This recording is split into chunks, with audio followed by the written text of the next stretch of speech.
Olá, sejam bem-vindos e bem-vindas a mais uma temporada do Estúdio Unesp, um programa que divulga as produções audiovisuais dos alunos da Unesp em Bauru. Nesta temporada, teremos a participação de estudantes de jornalismo para contar a experiência de produzir um documentário nas disciplinas de TV e no trabalho de conclusão de curso.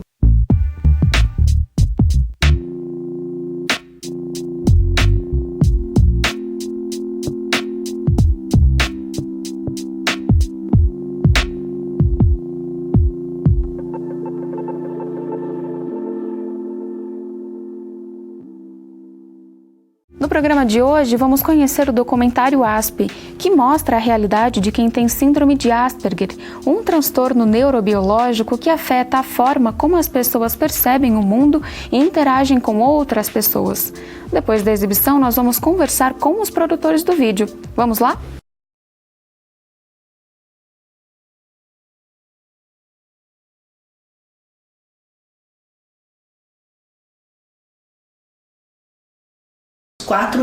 Até 4 anos ele não falava nada, ele não falava.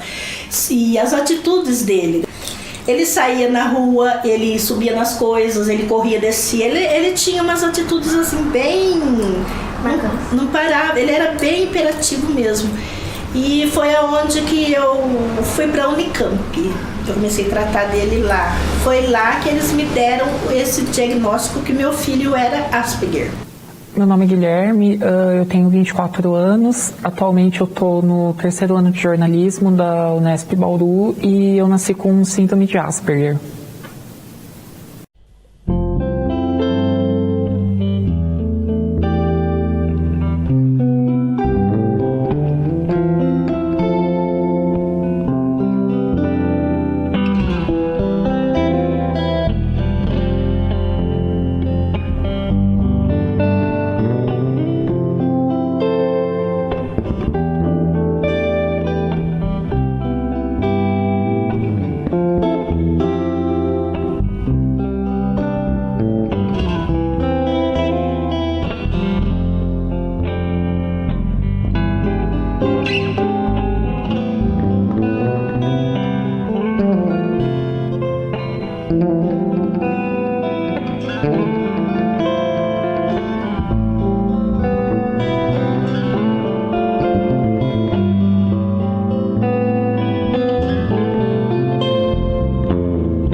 Comecei a ler coisas assim na internet. Por isso que eu vi, né? Eu comecei a perceber isso desde de muito antes, mas as coisas que ele fazia, eu levava ele para cortar cabelo, ele chorava, ele não gostava de trocar de roupa, se deixasse ele ficava uma semana com a mesma camiseta, ele não gostava de ver pessoas, nenhuma pessoa, mas de branco, então piorou, não sei o que passava pela cabeça dele, ele tinha pânico de médicos. Não sei se foi de tanto eu levar ele nos médicos, ele pegou um trauma. Então era coisas assim que não era normal com uma criança normal.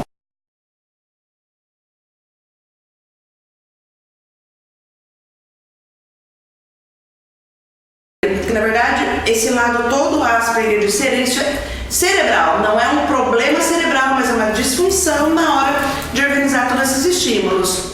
Se a gente fizer uma neuroimagem, nós não vamos ver nada estranho naquele cérebro, mas o movimento dele nessas áreas mais voltadas para a linguagem, para a socialização, para a área afetiva, ela é um pouquinho desmovimentada ou um pouco mais acelerada. Então, isso depende muito de qual cérebro a gente está falando.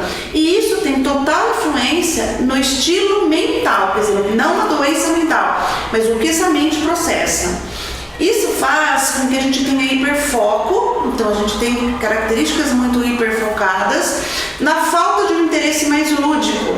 Então é bem capaz de um menino Asperger trocar uma caixa de brinquedos por um livro de astronomia. É bem comum eles trocarem um cachorrinho que vai brincar por um site da internet, ficar pesquisando a fundo um determinado assunto. Por exemplo, agora o verão ele tá descalço, então na hora que chegar o frio eu não conseguiria pôr meia nele, né? Porque ele não queria. Aí depois quando você consegue pôr meia, aí eu vinha o verão, você não conseguia mais tirar a meia dele, porque puta calor, não. Essa mudança da rotina.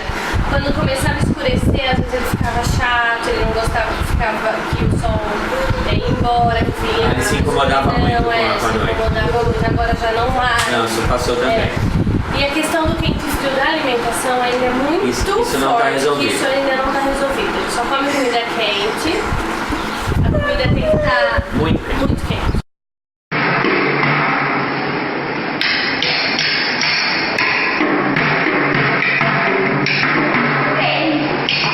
A escola não está preparada para receber uma criança diferente, né? Então, a mãe e a família que dá um suporte para a escola entender o seu filho. 1, 2, 3, 4, 5, 6, 7, 8, 9, 0. Aí eu comecei a entender o que era um Asperger, sabe? Eles têm manias, eles gostam de rotina, eles não se socializam muito, tanto é que ele sofreu muito bullying. Ele sofreu muito bullying na escola, até de parentes, e ele sofria e eu sofria junto. E muitas vezes eu ia na escola, eu queria respeito com o meu filho.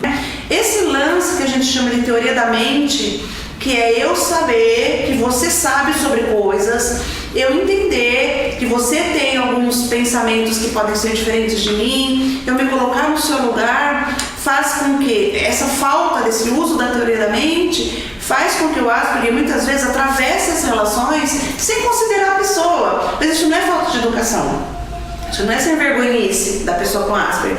Na verdade, ele não percebe que está sendo chato conversar sobre aquilo, não percebe nem alguns sinais de expressão da gente.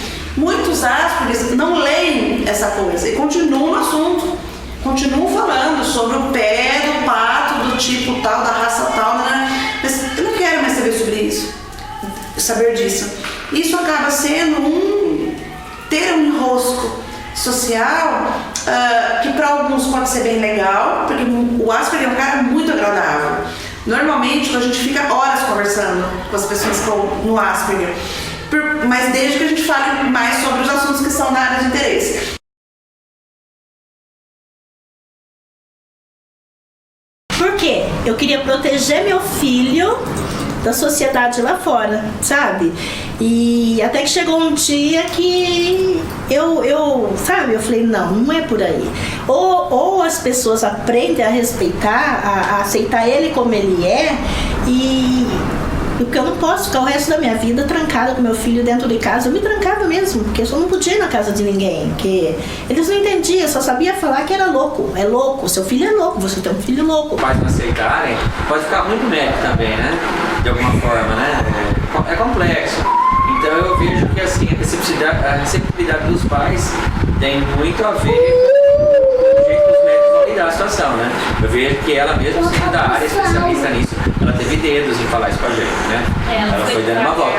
Se não estivéssemos preparados, talvez não teria diagnóstico com 2 anos e meio, não, se a gente não tivesse, se a gente tivesse levado numa forma mais de bloco. Se traqueja, se maneja, mas tá bom, mesmo que eu não queira, tem coisa que eu preciso fazer, mesmo que eu não goste, tem coisa que eu preciso mostrar. Então, isso tem treino. Então, hoje em dia, o que a gente tem baseado em evidência são as coisas da psicologia comportamental, nesse sentido, aliada à neuropsicologia, nos focos maior. No nosso caso, nós trabalhamos muito com o TEACH e com as estratégias de análise aplicada do comportamento, que é a ABA. E aí as terapias, elas precisam ser pensadas no objetivo da criança, que é o que a gente precisa atingir e ensinar de novo, ou incentivar. É tudo um sistema neurológico, um sistema nervoso centrado, neurológico. Então a gente vai criando as oportunidades, porque a gente tem dificuldade em modular as informações. O nosso cérebro a gente fala que é plástico, por isso neuroplasticidade. Então se eu perco uma função, eu estimulo e essa que pode fazer a função da outra parte. Sempre gostou, né, de dinossauros, né? Agora voltou com força, né, para o filme. Então agora ele já pesquisou o nome de todos aqueles dinossauros.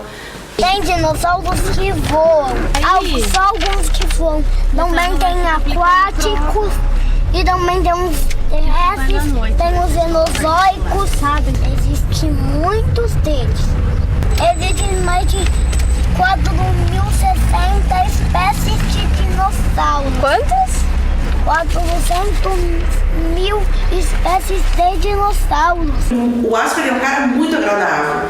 Normalmente, a gente fica horas conversando com as pessoas no Asperger, mas desde que a gente fale mais sobre os assuntos que são da área de interesse. Então, uma das coisas que a gente orienta muito é ampliar um pouco esse repertório. Não deixe de falar sobre o que gosta, não deixe de estudar sobre o que gosta. No entanto, se abre um pouquinho para coisas mais fúteis. E eles falam isso pra gente. Mas isso é ridículo falar sobre isso. O CEDAP é uma segunda mãe. O CEDAP nos ajudou muito. Se o Guilherme é o que ele é hoje, é com muita força de vontade dele, que ele lutou contra ele mesmo, porque eu sei tudo que ele passou, mas o CEDAP ajudou muito ele, muito, muito, como ajuda todas as crianças. Porque lá eles aprendem a falar, a ter limites, ter uma... É como que eu vou explicar? Lá eles aprendem... De comportamento? Isso, aprende a se comportar, aprende a se socializar lá fora, pro mundo lá fora, sabe? Eles vai mudando aos pouquinhos, é uma fase que não é da noite pro dia. Eu lembro, assim, exatamente quando eu me dei conta de que eu era diferente e tal. Mas eu sempre soube, de certa forma, que eu era, né? Porque eu não tinha amigos, eu não fazia amizade facilmente, né? Enfim, a socialização comigo sempre foi uma coisa muito difícil, né? E eu sempre era muito incompreendido, né? Porque eu não tinha aquela noção de mundo dos outros, né? Eu vivia muito no meu mundo, né? Então eu falava muito alto, eu sempre queria ter a minha vez de fala, eu tinha dificuldade de entender aquela questão da interação social, né? Então, a minha infância, assim, ela foi um pouco complicada, né?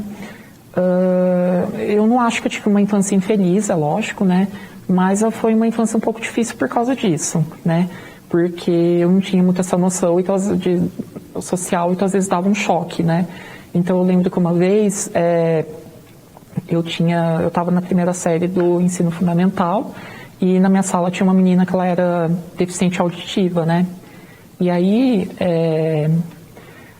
e eu falava muito alto, eu atrapalhava a menina. Só que assim, tipo, aí a minha então professora da época, ela pegou e ela pediu um caderno, escreveu um bilhete, pediu para minha mãe assinar que ela estava ciente que era para ela ir na escola, mas deixou vago, era só isso, assim, né? Tipo, vai lá na escola, estou ciente de que tem que ir, sabe? Como se fosse uma visitinha, assim, né? E aí, minha mãe foi lá e aí deu uns dias, assim, depois disso eu cheguei em casa, né? E minha mãe ficou super brava comigo, ficou super nervosa, porque falou que eu gritava porque a professora tinha chamado ela para ir lá porque eu estava atrapalhando as aulas, eu estava atrapalhando a menina e assim sucessivamente. Hoje eu entendo, né, que isso é necessário, né, foi necessário, que era o certo a se fazer, né, Mas, como eu não tinha essa noção de que eu estava errado, para mim era muito difícil, né, entender isso. Então, como ninguém veio falar para mim de outra forma na época, aquela coisa, né, da meiguice infantil, digamos assim, eu fiquei muito chateado, sabe? E, enfim, e assim foi indo a infância. Bom, eu entrei no CEDAP mais ou menos quando eu tinha uns 7 anos, né? E no começo eu não entendia totalmente por que eu estava ali, né? Porque apesar de eu ser autista, né, as minhas capacidades cognitivas, elas eram muito boas, em geral, eu era inteligente, né? Então eu não entendi direito por que eu estava ali, né? A Fernanda, né, que foi minha primeira pedagoga, né, eu tive 2, né? A Fernanda e a Karina, né? Inclusive, um beijo para vocês, né? E aí a Fernanda até falou, né, quando eu fui lá no CEDAP, fazer as outras filmagens, que às vezes ela queria ensinar uma palavra para mim, de falar, né? Queria ensinar a falar uma outra palavra, né? Porque... Só que aí eu era resistente, porque eu já sabia falar bem e tal. Eu precisei me adaptar, assim, né? Por algum tempo que eu tinha que fazer um tratamento, né? Porque eu não tinha compreensão totalmente, que o meu lado social era defasado. Eu só fui entender isso algum tempo depois. Mas depois que eu entendi, foi muito legal, porque eu fiz, assim, no CEDAP eu fiz amigos que, para minha vida inteira, foi a base, assim, de tudo que eu sou hoje, né? 90% veio de lá, foi muito importante para minha vida. Então, eu fui crescendo e tal, eu não entendia, eu me sentia um pouco fora da caixa. Então, aliado com outros fatores, eu acabei sofrendo bullying até o começo da minha adolescência, mais ou menos, né? Eu só fui começar a me sentir tranquilo, a ter uma vida mais de boas, assim, num contexto escolar, foi a partir mais ou menos quando eu estava na 7ª série, né? Mas ainda assim eu não me sentia totalmente encaixado dentro do contexto. Era uma questão bem complicada, assim, para mim. Bom, atualmente eu estou estudando numa universidade pública, fora da minha cidade, a 200 quilômetros de distância. Para quem não sabe, eu sou de Pirassununga, terra da cachaça, né, Esquadrilha da Fumaça, essas coisas, né. E assim, hoje, graças a Deus, a minha vida corre tudo bem, né, eu não tenho problemas maiores de socialização, não sofro bullying, infelizmente, mas até hoje às vezes eu tenho uma certa sensação de inadequação, digamos assim, né. Por mais que eu seja amado, tenho amigos, tenho a minha família que sempre me deu suporte, eu sei disso, mas talvez eu acho que eu nunca vou me sentir totalmente encaixado. Essa é uma questão que eu acho que nós, como ASPs, vamos ter que trabalhar a vida inteira. Mas eu vivo uma vida normal. Eu lavo, passo, cozinho, como todo mundo, né, venho para as aulas, saio de casa, tenho amigos, vou em festas, já tive relacionamentos afetivos, eu não vou entrar em detalhes, claro, né, mas só frisando que é possível você ter uma vida social completa. Mas eu acho que eu sempre vou ter esse sentimento de que o mundo de uma pessoa Asperger é só dele, é aquele infinito particular mesmo, e que mais ninguém pode entrar nele. É claro que isso isso para qualquer pessoa, lógico, né? Mas para quem é síndrome de Asperger, eu acho que ainda um pouco mais, por causa da questão da neuroplasticidade, que tem toda essa questão da adaptação, porque as pessoas ditas normais precisam de um tempo, às vezes, para se adaptar a certas coisas, e nós somos Aspergers um pouco mais ainda. Mas, assim, a minha vida ela é normal, ela é tranquila, eu consigo viver numa boa. Assim. Mesmo que a gente, às vezes, dê uma recuada, mas recua, um passo, vai com 2 para frente. E a gente também, a gente sofre frio, a gente tem medo do desconhecido, a gente programa uma viagem, a gente vai morrer de medo, e aí se chegar lá não dá certo, se o menino tem crise lá, entendeu? Complexo, mas tem que fazer. Não vai ser simples a jornada, mas tem que encarar. E cada vez melhor, cada vez vai melhorando, né? Sim. Você, mãe, que tem seu filho assim, que você vê que ele é uma criança diferente, especial, não desista dele. Procura ajuda, porque tem ajuda e a família é muito importante. Eles precisam muito do amor, eles precisam muito da compreensão da família, do carinho. Então é importante que vocês procuram ajuda, que como eu consegui, vocês também vão conseguir. Não desista dos seus filhos. Você vê, né, que o Asperger não é uma doença, só é diferente e especial.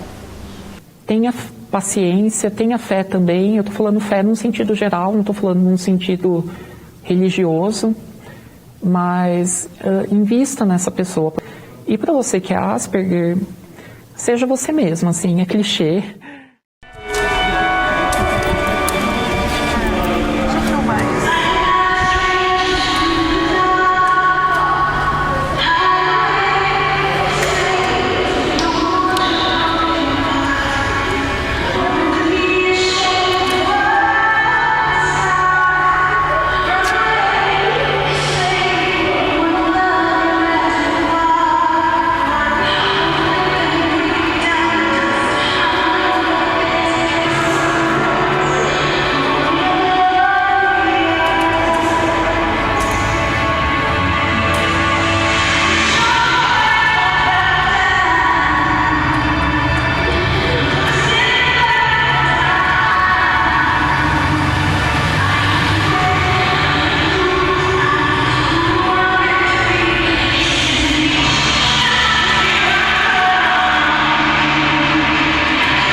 Estamos de volta com o Estúdio Nesp. Hoje apresentamos o documentário ASP, produzido por alunos do curso de jornalismo da Unesp. E para nos contar sobre como foi fazer esse trabalho, estamos aqui com Guilherme Hansen e Pedro Fonseca, que produziram o documentário. Guilherme e Pedro, bem-vindos ao Estúdio Nesp. Obrigado. Bom, para começar, eu queria saber de onde surgiu a ideia de produzir esse documentário. Bom, eu estava de férias escolares e do segundo para o terceiro ano da graduação, e aí nessa de você ficar em casa, não ter o que fazer, digamos assim, eu comecei a assistir Malhação, assim, do nada, e que estava passando a temporada Viva a Diferença, e nessa temporada tinha uma personagem que era síndrome de Asperger. Eu já tinha visto umas coisas na internet, só que com correria eu nunca tinha parado para assistir. Aí, início de férias e não sei o que, aí eu comecei a assistir por curiosidade para ver se realmente era uma boa abordagem. Eu até onde eu tinha lido, eu vi que era uma abordagem elogiada, assim, a crítica estava elogiando, mas eu nunca tinha parado. E aí eu comecei a ver e realmente comecei a achar interessante. Isso foi, aos poucos, me gerando esse interesse. Mas teve uma cena em específico que ela revela para o pai dela a condição. E é uma cena muito didática, mas é muito bem feita, muito emocionante. A atriz faz muito bem, o texto é muito bem escrito e tal. E ela fala, né, sobre como o funcionamento cerebral dela é diferente, como tem dias que não são iguais aos outros, tem dias que ela tem vontade de ficar isolada, que né, algumas características assim, né, de autistas e tal. E aquilo foi um insight na minha cabeça, porque eu já vinha um pouco pensando em algum tema possível de documentário, né, já que no terceiro ano a gente teria o documentário, mas eu queria um tema que fosse algo relacionado a alguma vivência que eu tivesse de alguma forma. Eu não queria só fazer um tema só para ganhar nota e esse tipo de coisa. Eu queria fazer algo que realmente me tocasse pessoalmente, que eu pudesse colocar a minha subjetividade de alguma forma. E eu vendo essa cena foi uma coisa muito, realmente, de um ponto de inflexão para mim mesmo. E aos poucos eu fui pensando, fui amadurecendo essa ideia. Quando aí começou o semestre, foi ter a disciplina, né, no 5º semestre de jornalismo, a gente tem disciplina de roteiros, que, entre outras coisas, já tem que fazer um pré-roteiro de um possível tema de documentário. Aí eu propus ao grupo, e como a gente estava um pouco perdido com a questão do tema, eles acabaram aceitando, embarcaram na minha ideia e foi. Bom, como o Guilherme disse, no primeiro semestre do ano passado a gente teve a disciplina de roteiros, e a questão da área do audiovisual no jornalismo foi sempre algo que me interessou muito. E nós, o grupo, eu, Guilherme e inicialmente a Heloísa, éramos só nós 3, depois entrou a Isabela Hall. A gente não tinha um tema definido ainda, e o Guilherme veio com essa sugestão de um tema que era muito relacionado à vida dele, e a gente comprou a ideia, porque realmente era um ponto muito importante e era algo que era importante para um membro do grupo, que era o Guilherme. E a gente comprou a ideia e depois continuou com ela na disciplina de telejornalismo 2. E como foi para você roteirizar, né, produzir o documentário e também participar como fonte, né, contar uma experiência tão pessoal para você?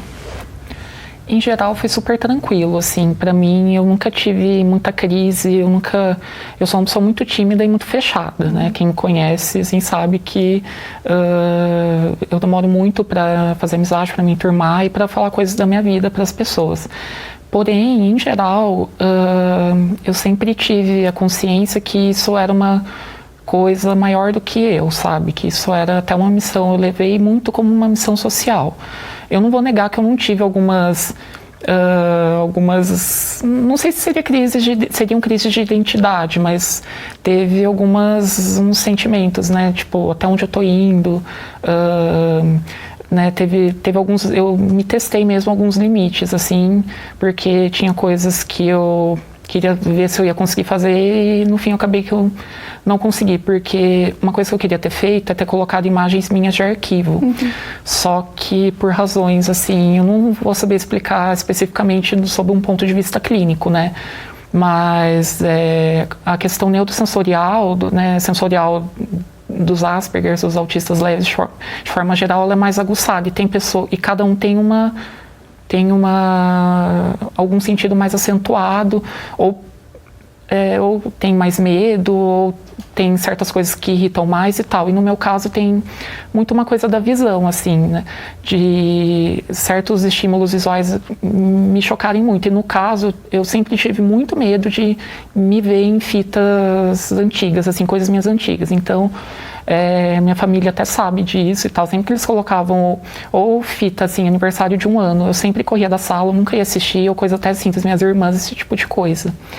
E aí, anos depois, eu vendo isso, eu digitalizei, eu peguei na minha cidade, né, eu sou de Pirassununga no caso, eu fui lá, eu peguei o VHS do meu aniversário de 1 ano e eu digitalizei, foi aqui em Bauru, digitalizei num lugar e eu fui tentar ver se eu ia conseguir encarar isso e colocar no arquivo. E assim, eu consegui ver normalmente, eu não fiquei com medo, não saí correndo nada, mas eu vi que aquilo me afetava de alguma forma ainda, então eu não consegui colocar imagens de arquivo, tanto é que, enfim, para quem assistiu, só tinha fotos, né? A minha ideia era colocar vídeo, só que me deu um bloqueio, eu não consegui. Então houve essas crises específicas, mas em geral foi muito tranquilo, apesar de tudo fazer, porque para mim eu sempre tive isso muito na minha cabeça, sabe? Não é sobre mim, sabe? É sobre representatividade mesmo, e representatividade importa. Bastante, né? E como é que foi entrar em contato com outras pessoas que também têm a síndrome?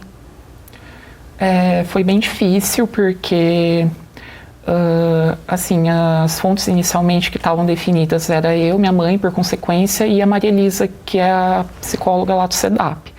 E aí, enfim, a gente teve um pouco de dificuldade, a gente só conseguiu começar a achar famílias com a terceira profissional. E nisso a Débora passou 2 famílias.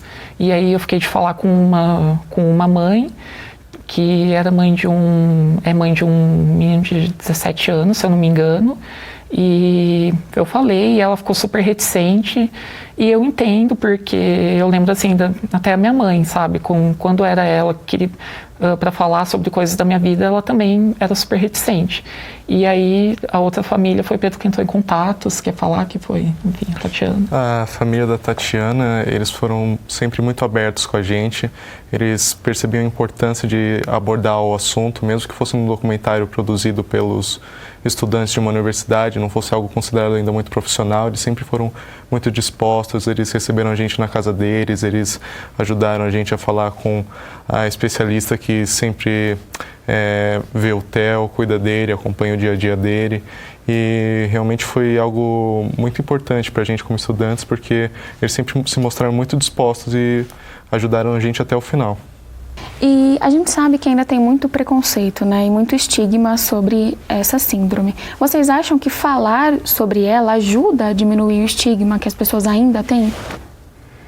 Eu não sei se ajuda a diminuir, eu acho que ajuda pelo menos a começar um debate, porque eu vejo muito que a síndrome de Asperger ainda é um assunto pouquíssimo conhecido. Claro que iniciativas como a do programa, de mostrar, de divulgar, já são alguma coisa, mas eu acho que é só ainda um começo. As pessoas têm muito desconhecimento sobre autismo, sobre autismo em geral, né? Mas falando sobre a minha realidade especificamente, porque eu conversando às vezes até com algumas pessoas, eu comentando, tem gente que fala, né? Eu entendo, né? Não estou aqui julgando nada, mas a pessoa fala, eu nem sabia que essa doença existia, e então já começa aí, não é uma doença, é só uma condição neurobiológica e que, se for diagnosticada e tratada cedo, claro, por não ser doença, obviamente não tem cura, né? Então nunca vai passar, mas a pessoa pode plenamente viver e desenvolver uma vida normal como qualquer outra pessoa. Então ainda falta muita informação, porque só você vê, né, essas promessas milagrosas de cura do autismo que a gente vê, né, vira e mexe por aí na mídia, né, agora saem essas denúncias. Então eu não sei se só um documentário de 20 minutos e que, até pelo tempo mesmo, que queira ou não aprofunda tanto o assunto, eu não sei se diminui, mas para mim, se pelo menos as pessoas conhecerem, pelo menos tiverem o interesse de saber, de pesquisar um pouco o que é, para mim eu acho que já é alguma coisa, já é um começo, e eu acho que para mim já vai ser suficiente, pelo menos num primeiro momento, assim. Eu acho que o documentário, mesmo sendo um produto de apenas 20 minutos, ele ajuda a despertar a empatia das pessoas. Conversando com o Sandro, que é pai do Theo, o Theo é um personagem do nosso documentário e também é um Asperger. Ele confessou pra gente que no início ele também não conseguia aceitar direito o filho como o Asperger, porque ele tinha muito medo do que podia acontecer com o filho. Ele sabe como o mundo pode ser perigoso para uma pessoa. Ele contou pra gente como o médico também teve receio de contar pra família que o filho era Asperger, porque se a família também não estiver disposta para aceitar, é difícil o médico, mesmo sendo profissional, contar isso.